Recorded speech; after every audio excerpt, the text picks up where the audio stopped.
मागील भागात आपण सिद्धींचे प्रकार आणि त्यांचे रहस्य जाणून घेतले आहे. या भागात आपण जाणून घेऊ सिद्धी कशा प्राप्त होतात, कोणते मार्ग आहेत, त्राटक व संरक्षण साधना यांचा सिद्धीप्राप्तीशी संबंध काय आहे. चला तर मग जाणून घेऊया. नमस्कार. साधना मार्ग चॅनलवर आपले स्वागत आहे. श्री गुरुदेव दत्त. प्रत्येक साधकाच्या आत सुप्त शक्ती दडलेल्या असतात, पण त्या जागृत कशा करायच्या हेच या भागाचं रहस्य आहे. आजच्या भागाची सुरुवात आपण एका सुंदर श्लोकाने करू, ज्यात संपूर्ण सिद्धीचं गमक दडलेलं आहे.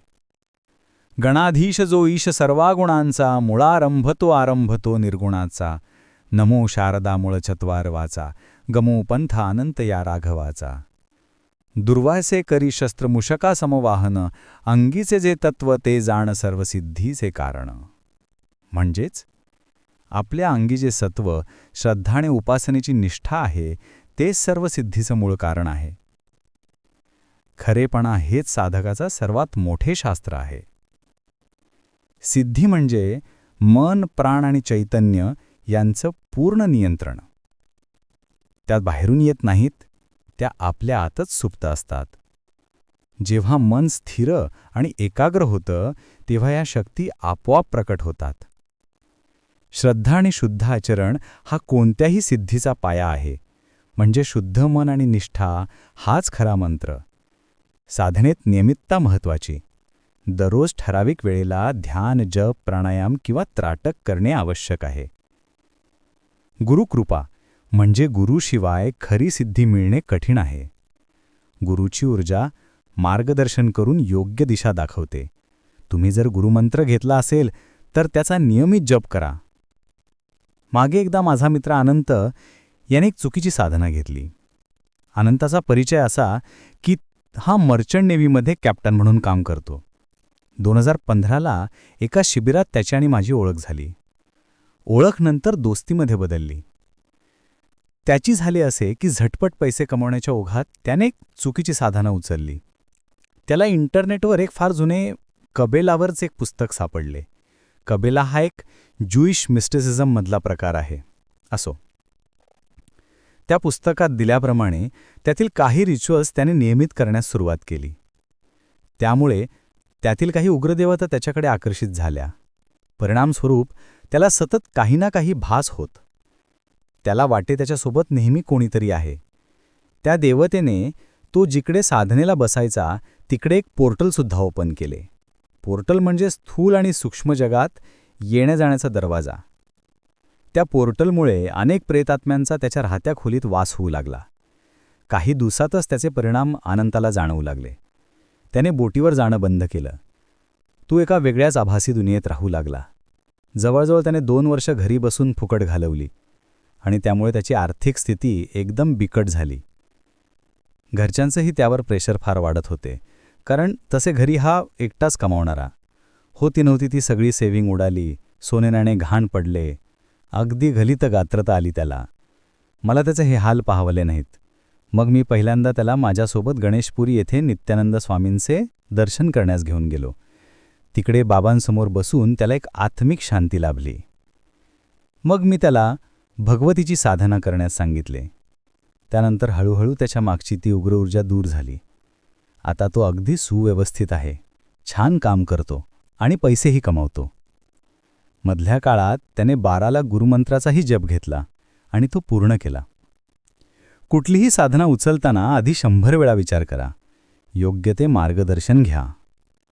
संयम आणि मौन मनाच्या विचारांना नियंत्रणात आणतं. कारण जास्त बोलणे आणि गोंधळलेले विचार हे सिद्धीप्राप्तीस अडथळे ठरतात. मन एकाग्र करण्यासाठी त्राटक करा. त्राटक म्हणजे एका बिंदूवर, ज्योतीवर किंवा प्रतिमेवर अखंड दृष्टी ठेवणे.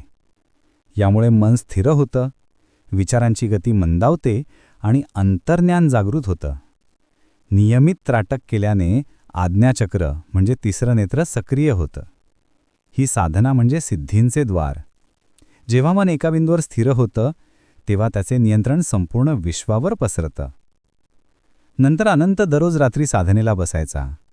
पण विचारांचा गोंधळ त्याला एकाग्र होऊ देत नव्हता. एक दिवस त्याच्या गुरुने त्याला सांगितले, अनंत, रोज रात्री एका दिव्याच्या ज्योतीकडे पळघ. काहीही विचार नको, फक्त त्या प्रकाशात तुझं अस्तित्व विरघळू दे. अनंत रोज बसू लागला. पहिल्या काही दिवसात डोळे पाणावले, मन भटकत राहिलं. पण काही आठवड्यानंतर त्याला त्या ज्योतीत एक नवा शांतपणा जाणवला. त्याचा श्वास हळू झाला, विचार थांबले, आणि एका क्षणी त्याला जाणवलं, त्या ज्योती आणि तो दोघंही एकच आहेत. त्या क्षणानंतर अनंतचं आयुष्य बदललं. त्याच्या चेहऱ्यावर दिव्य तेज आलं आणि मनात खोल शांती. तो म्हणायचा, मी दिव्याकडे पाहिलं नाही, त्या प्रकाशानं मला पाहिलं. हीच त्राटक साधनेची खरी अनुभूती आहे. जेव्हा दृष्टी बाहेरून आत वळते, तेव्हा सिद्धींचा दरवाजा उघडतो. सिद्धीप्राप्तीनंतर साधक अधिक संवेदनशील बनतो. म्हणूनच संरक्षण साधना अत्यंत आवश्यक आहे. मंत्रजप, भस्म, तिलक, कवचपाठ आणि प्राणायाम हे ऊर्जेचं कवच तयार करतात. नकारात्मक शक्ती, नजर किंवा श्राप यापासून संरक्षणासाठी आपल्या उपास्य देवतेचं कवच सकाळ संध्याकाळी पठन करा. दत्तबाबांनी ही फार प्रभावी मानली जाते. विशेषतः दत्त संप्रदायातील साधक तिचं नियमित पठन करतात.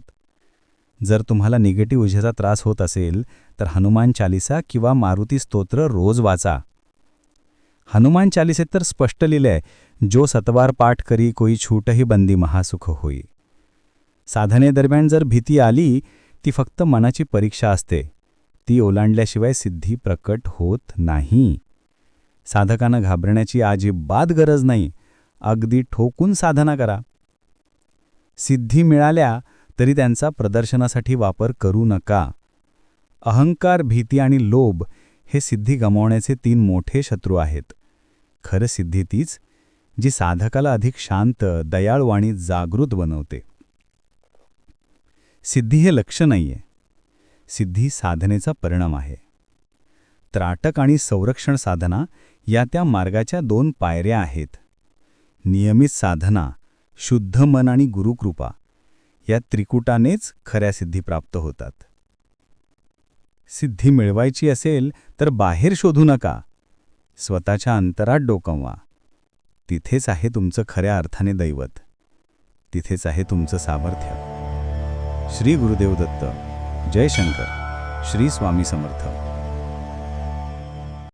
Thank you for walking with us on this path.